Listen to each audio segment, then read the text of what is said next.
بسم الله الرحمن الرحيم.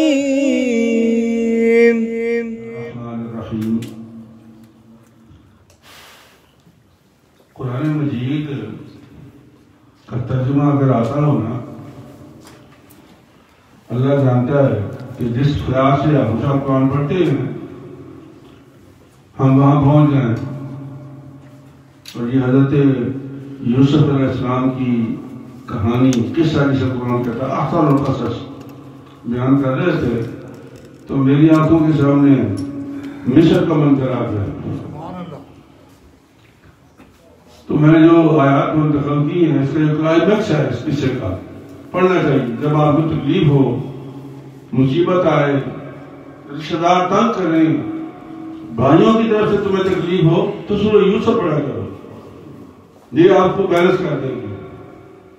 جو میں نے 3 آیات آپ نے چھوٹے چھوٹے منتخب کیے ہیں وہ یہ ہے کہ حضرت یوسف علیہ السلام تخت پر بیٹھے ہوئے ہیں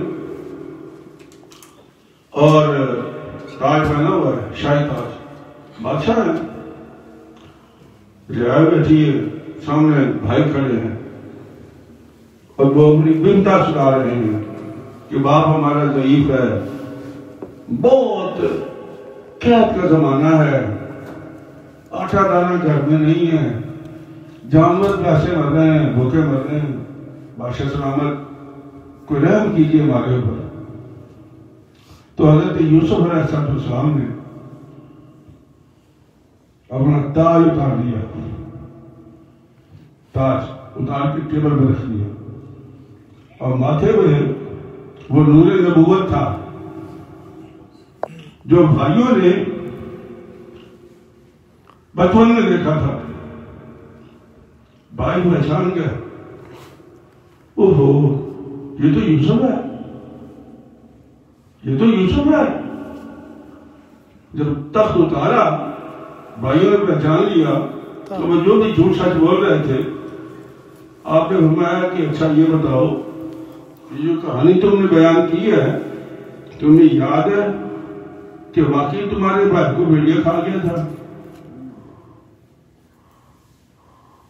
سر جھکا دیا انہوں نے اور کیا کہا، یہ 90 سورہ یوسف کی آیات 3 قالوا اِنَّكَ لَأَنْتَ یوسف، بھائی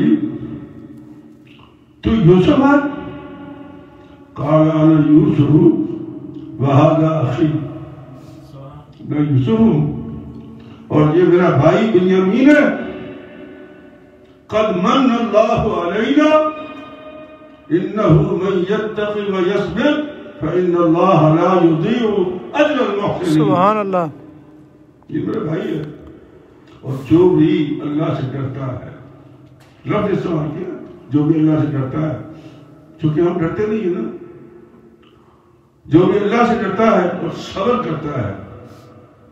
کیوں کہ حضرت یوسف کے حسن کا یہ عالم تھا کہ جب وہ مصر میں بکنے کے لیے آئے تھے تو قُلْنَا حَاشَ لِلَّهِ مَا هَذَا بَشَرًا إِنْ هَذَا إِلَّا مَلَكٌ كَرِيمٌ۔ ہم قسم اٹھا کر کہتے ہیں کہ یہ انسان ہو ہی نہیں سکتا، یہ تو فرشتہ ہے۔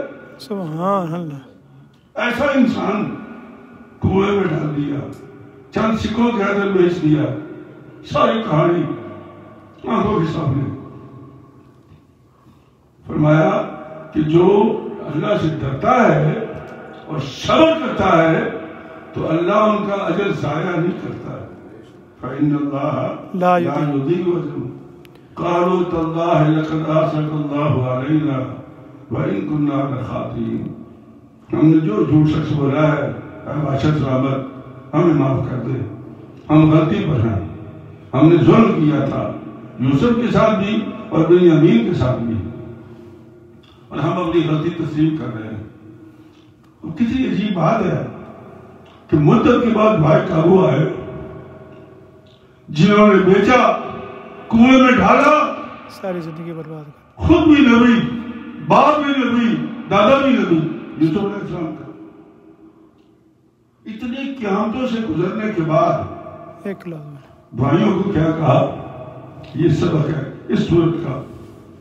قال لا تثریب علیکم اليوم، یا معاف کی طرح جاؤ میں نے تمہیں معاف کیا اور آج کے بعد میرے منہ سے کبھی نہیں سنو گے کہ تم نے ظلم کیا تھا. سبحان اللہ. قال لا تثریب علیکم اليوم، آج کے بعد میں کبھی یاد بھی نہیں کروں گا تمہیں کہ تم نے میرے ساتھ کیا کیا تھا. جاؤ میں نے تمہیں معاف کر دیا. اور پھر کیا کہا؟ یغفر اللہ. یغفر اللہ لکم، میں اللہ سے دعا کروں گا یا اللہ میرے بھائی کو معاف کر دے. سبحان اللہ. وہو ارحم الراحمین، بہت رحم کرنے والا ہے. یہ کلائمیکس ہے ہمارے لیے. کیا ہم بھی اپنے بھائیوں سے اگر کوئی بری چیز دیکھتے ہیں تو کیا ہمارا دین رویہ ہوتا ہے؟ ہمارے تو چند سکوں کی لڑائی ہوگی نا، یا چند گز زمین کی لڑائی ہوگی، یا تو بھائی دھکے کھائے انہوں نے، زندگی کرنا بگے ہیں، اندھے کنویں میں گئے ہیں، اور پھر بھی کیا کہہ رہے ہیں؟ لا لا تثریب علیکم اليوم یغفر اللہ لکم وہو ارحم الراحمین. جاؤ میں تمہیں معاف کیا اور اللہ سے دعا کروں گا کہ اللہ تمہیں معاف کر دے، وہ بڑا رحم کرنے والا ہے. سبحان اللہ. تو دوستو جب کبھی مصیبت میں ہو، مشکل میں ہو اور رشتہ دار تنگ کریں مثلا، تو قرآن پڑھا کرو. یہ ترجمہ کیوں ہم بار بار کرتے ہیں؟ حفظہ جس طرح پڑھتے ہیں نا، اللہ جانتا ہے ترجمہ چلتا رہتا ہے. اور میرے سامنے ایسے لگتا تھا جیسے بادشاہ اللہ مصر کا بادشاہ بیٹھا ہوا ہے اور بھائی اس کے سامنے کھڑے ہیں. یہ ایک منظر تھا. تو یہ ترجمے کے ساتھ قرآن سننے سے، پڑھنے سے چیز آتی ہے. تو اللہ تبارک و تعالیٰ بھی ہمیں اس صورت سے کما حق ہو فائدہ اٹھانے کی توفیق. آج سے کچھ سال پہلے ہمارے اس مسجد میں حافظ محمد عارف صاحب جو سپریم کورٹ کے ایڈوکیٹ تھے یہاں تشریف لائے تھے، اور 27ویں پہ انہوں نے خطاب بھی کیا تھا. اور وہ لاہور بار کونسل کے بڑے عہدیدار بھی رہے ہیں. وہ سمجھاؤ کرونا کے شکار ہو گئے پاکستان میں. آج انہوں نے اسپیشل مجھے میسج بھیجا ہے کہ المدین مسجد میں نمازیوں سے دعا کرانا کہ اللہ تبارک و تعالیٰ مجھے اس قیامت سے نکال دے. آمین. اللہ محمد علیہ السلام.